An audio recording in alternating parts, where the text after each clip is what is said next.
พฤศจิกายน 2025 ทีมนักวิทยาศาสตร์จาก Cairo University และ Technical University of Munich กำลังยืนอยู่หน้าผนังหินแกรนิตทางด้านตะวันออกของพีระมิดเมนคาอูเรพีระมิดองค์เล็กที่สุดใน3องค์ใหญ่แห่งกีซ่าพวกเขาสังเกตเห็นบางอย่างที่นักอียิปต์วิทยาพูดถึงมาหลายสิบปี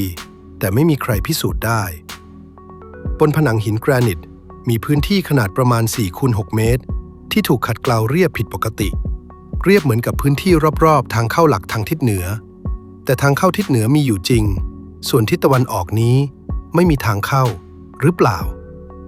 พวกเขาตั้งอุปกรณ์สแกน3ชนิดพร้อมกันเรดาร์ทะลุพื้นดินคลื่นเสียงและการวัดความต้านทานไฟฟ้าแล้วเริ่มสแกนผ่านหินแกรนิตหนาหลายเมตรสัญญาณที่ได้กลับมาทำให้ทีมหยุดชะงักข้างในนั้นมีช่องว่าง2จุดสวัสดีครับยินดีต้อนรับสู่ Unknown Files คลิปก่อนหน้าเราเปิดแฟ้มลับเรื่องมหาพีระมิดแห่งกีซ่าความลึกลับของการก่อสร้างที่ยังไม่มีคำตอบสมบูรณ์วันนี้เราจะไปลึกกว่านั้นไปใต้พีระมิดใต้ทรายใต้สิ่งที่เราคิดว่าเรารู้จักกันดีแล้วเพราะในปี 2025 เทคโนโลยีสมัยใหม่กำลังเปิดเผยสิ่งที่หินแกรนิตอายุ 4,500 ปีซ่อนเอาไว้และคำถามที่ได้ใหญ่กว่าคำตอบที่พบเสียอีกเริ่มจากพีระมิดเมนคาอูเรก่อนครับ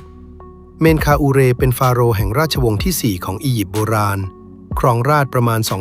2,510 ถึง 2,480 ปีก่อนคริสตกาล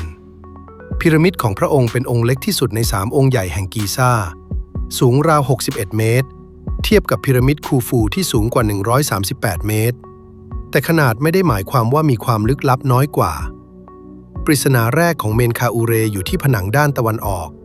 มีบล็อกหินแกรนิตพื้นที่ราว 4x6 เมตรที่ถูกขัดเกลาจนเรียบผิดปกติต่างจากหินโดยรอบอย่างชัดเจนนักอียิปต์วิทยาสังเกตเห็นมานานแล้วแต่ไม่มีคำอธิบายว่าทำไมถึงขัดเกลาเฉพาะจุดนั้นข้อสันนิษฐานที่มีมานานคืออาจมีทางเข้าที่2ซ่อนอยู่ที่นั่นแต่ไม่มีใครพิสูจน์ได้จนกระทั่งปี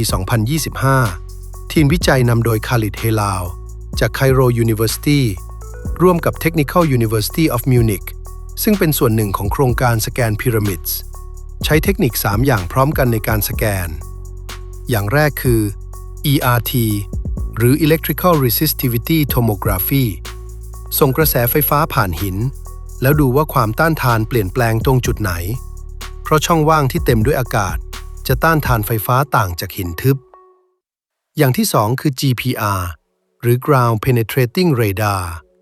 ส่งคลื่นวิทยุทะลุผ่านหินแล้วดูว่าคลื่นสะท้อนกลับมาอย่างไรอย่างที่3คือ Ultrasonic Testing ใช้คลื่นเสียงความถี่สูงเพื่อดูโครงสร้างภายในอย่างละเอียดจากนั้นนำข้อมูลทั้ง3ชุดมาซ้อนทับกันด้วยวิธีที่เรียกว่า Image Fusion สิ่งที่พบมีอยู่2จุดครับช่องว่างแรกที่เรียกว่า A1 อยู่ลึกลงไป 1.35 เมตรใต้ผิวหินกว้าง 1.5 เมตรสูง 1 เมตรช่องว่างที่2ที่เรียกว่า A2 อยู่ที่ความลึก 1.13 เมตรกว้าง 0.9 เมตรสูง 0.7 เมตรทั้ง2จุดเต็มด้วยอากาศไม่ใช่หินไม่ใช่ทรายแต่เป็นอากาศซึ่งหมายความว่ามันเป็นช่องว่างที่ถูกสร้างขึ้นไม่ใช่เกิดขึ้นเองตามธรรมชาติ Professor Christian Gross จาก TUM กล่าวว่า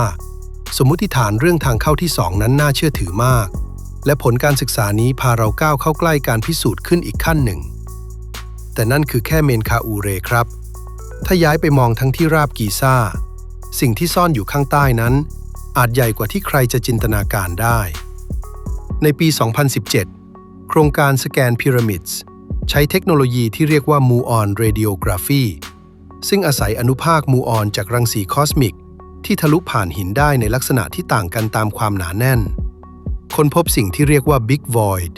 หรือช่องว่างขนาดใหญ่ภายในมหาพีระมิดคูฟูยาวอย่างน้อย 30 เมตรซึ่งไม่มีการบันทึกใดๆจากนักโบราณคดีเคยพบก่อนหน้านี้จากนั้นในปี 2023 โครงการเดียวกันพบอุโมงค์ยาว 9 เมตรใกล้กับทางเข้าหลักของพีระมิดคูฟูอุโมงค์นี้มีเพดานโค้งไม่มีสิ่งของใดๆอยู่ข้างในและยังไม่รู้ว่าสร้างขึ้นเพื่ออะไรมอสตาฟาวาซิรีหัวหน้าสภาโบราณคดีสูงสุดของอียิปต์กล่าวว่ายังมีคำถามใหญ่ว่า อุโมงค์นี้สร้างขึ้นเพื่อรับน้ำหนักที่ทางเข้าหลัก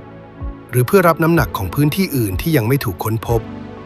และนั่นคือจุดที่เรื่องน่าสนใจมากขึ้นอีกครับใต้ที่ราบกีซ่ามีรายงานจากการสแกนหลายชุดที่ระบุว่าอาจมีช่องว่างและโครงสร้างใต้ดินขนาดใหญ่ที่ยังไม่ถูกสำรวจแต่ที่ลึกลับที่สุดคือสฟิงซ์แห่งกีซ่าสูงเกือบ20 เมตรยาว73 เมตรแกะสลักจากหินปูนแข็งของที่ราบกีซ่าโดยตรงอายุประมาณ 4,500 ปีแต่ตั้งแต่ศตวรรษที่ 19 เป็นต้นมามีรายงานและข้อสังเกตที่น่าสนใจหลายชุดเกี่ยวกับสิ่งที่อาจซ่อนอยู่ใต้รูปสลักยักษ์นี้ในปี 1817 Giovanni Caviglia นักโบราณคดีชาวอิตาลีสำรวจอุโมงค์ที่พบใต้ฐานของสฟิงซ์และรายงานว่าพบห้องโถงที่เชื่อมต่อกันด้วยทางเดินแคบๆแม้รายงานนี้จะไม่ได้รับการยืนยันจากโบราณคดีกระแสหลักแต่ก็ไม่เคยถูกหักล้างอย่างสมบูรณ์เช่นกันในช่วงทศวรรษ 1990 การสแกนด้วย GPR บริเวณอุ้งเท้าซ้ายของสฟิงซ์ระบุถึงความผิดปกติในเชิงความต้านทานที่ความลึก 5-10 เมตรซึ่งบ่งชี้ว่าอาจมีช่องว่างหรือโครงสร้างบางอย่างอยู่ที่นั่นแต่ทางการอียิปต์ยังไม่อนุญาตให้ขุดสำรวจสิ่งที่เรารู้แน่ๆคือมีอุโมงค์ที่ขุดพบจริงอยู่ในบริเวณสฟิงซ์บางส่วนยังคงปิดไม่ให้สาธารณชนเข้าถึง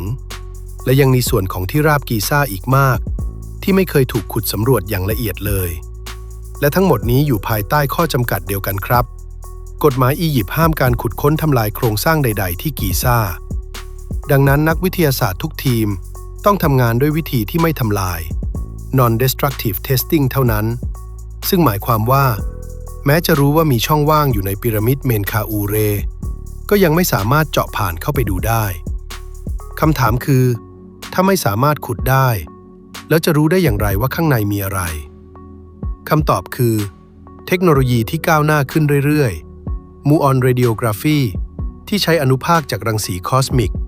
สแกนได้ลึกกว่าและละเอียดกว่า GPR และ ERT มาก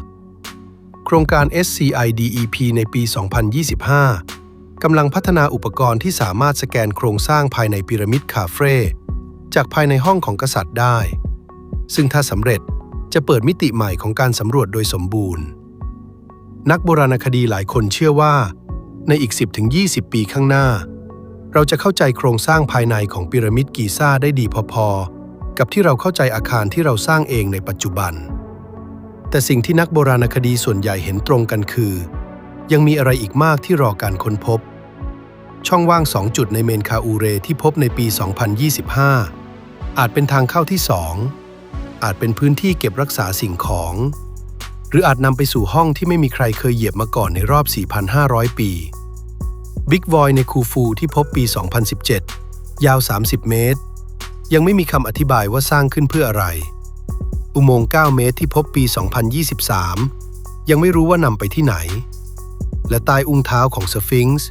ยังมีความผิดปกติที่ไม่มีใครได้รับอนุญาตให้สำรวจที่ราบกีซ่าถูกสร้างขึ้นเมื่อ 4,500 ปีที่แล้วโดยอารยธรรมที่เราเพิ่งเริ่มเข้าใจจริงๆในช่วงไม่กี่ทศวรรษที่ผ่านมาและสิ่งที่เทคโนโลยีสมัยใหม่กำลังบอกเราทีละน้อยคือสิ่งที่เราค้นพบมาตลอด 200 ปีของโบราณคดีอียิปต์นั้นอาจเป็นแค่ส่วนเล็กๆของภาพที่ใหญ่กว่ามากคำถามไม่ได้อยู่ที่ว่ายังมีห้องซ่อนอยู่ในพีระมิดอีกไหมคำถามคือเมื่อเราพบมันเราจะพร้อมรับสิ่งที่อยู่ข้างในไหมถ้าคุณชอบคลิปแบบนี้ฝากกดไลค์กดติดตามและเปิดกระดิ่งแจ้งเตือนด้วยครับจะได้ไม่พลาดแฟ้มลับที่เราจะเปิดในตอนต่อไปขอบคุณที่ดูจนจบครับแล้วเจอกันใหม่ที่ Unknown Files